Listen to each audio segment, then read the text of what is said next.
Chiu, a family and human rights lawyer, ran in a previous provincial election for Quebec Solidaire, which bills itself as the most environmentalist, left-leaning and socially conscious of the four major political parties. But in Quebec politics, labels can be confusing, and ironic, as Chiu discovered. Chiu finished third in the Montreal riding of Outremont in 2008 and eventually quit the party, but not because she hadn't won.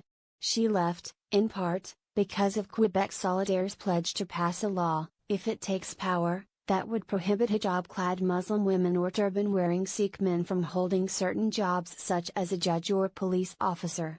Moreover, under certain circumstances, Quebec Solidaire would go so far as to use Sec.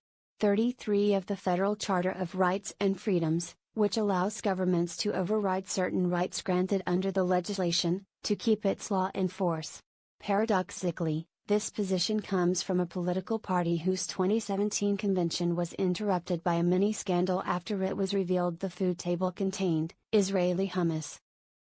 The offending spread, which came from a country that persecutes Palestinians, was promptly removed and given to charity, according to a Radio Canada report. Regardless of ideology, political parties in Quebec are under enormous pressure to take a stance on the so-called secular nature of the state. Chiu says Quebec Solidaire's position is untenable for her. Economically, socially, environmentally, QS has the best platform according to my principles and values, she said in an interview. But I can't vote for a party that says it will use Sec. 33 on that issue. The problem is when you start to discriminate against one group, the floodgates are open to discriminate against any other group. Oddly enough, it's the Quebec Liberals, the party of the status quo with strong ties to the business sector and that made severe cuts to education and health in order to balance the books and pay down debt, who are considered progressive on many issues. André Gagné, a digital fellow at the Montreal Institute for Genocide and Human Rights Studies, calls the Liberals the most progressive when it comes to immigration, diversity, welcoming refugees and religious freedom, particularly in comparison to their biggest rivals, the Parti Québécois and Coalition Avenir Québec. There is an irony there, said Gagné, who is also a Concordia University associate professor. It was the Liberals who wanted to increase immigration levels to 60,000 newcomers a year from 50,000 and who planned to hold a conference on systemic racism in the province. But as the election call approached, the party backed down on both proposals after intense criticism from the PQ and Coalition, who both say there is no systemic racism in Quebec. The Liberals, who have been in power since 2003 except for a PQ minority government between 2012 and 2014, also appear to be the favorite party of people between 18 and 34. A recent Ledger poll conducted for the Montreal Gazette and Le Devoir indicated 35% of young voters would have voted Liberal, compared with 26% for the Coalition, 16% for the PQ and 8% for Quebec Solidaire.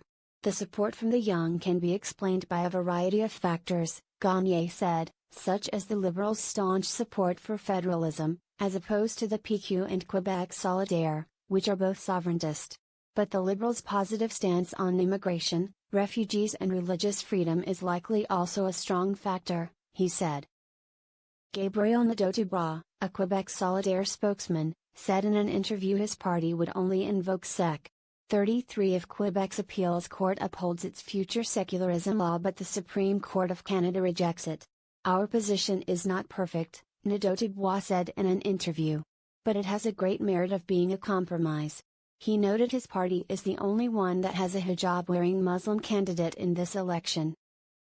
And while Chiu can't support Quebec Solidaire, she is actively fighting the Liberals in court over the party's 2017 so-called religious neutrality law.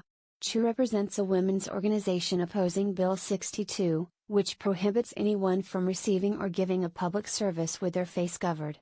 The courts have twice suspended the law's application until it goes through judicial review because of the irreparable harm it would cause Muslim women. While Chiu finds the liberal law coercive, she believes the secularism laws proposed by the PQ, the Coalition or Quebec Solidaire would be far worse. The confusing and ironic state of Quebec politics makes her somewhat of a political orphan. The Liberals' economic policies hurt so many people, and most of all they hurt racialized minorities, Chiu said. And speaking as a racialized minority, I don't know where my vote, on October 1st, should go.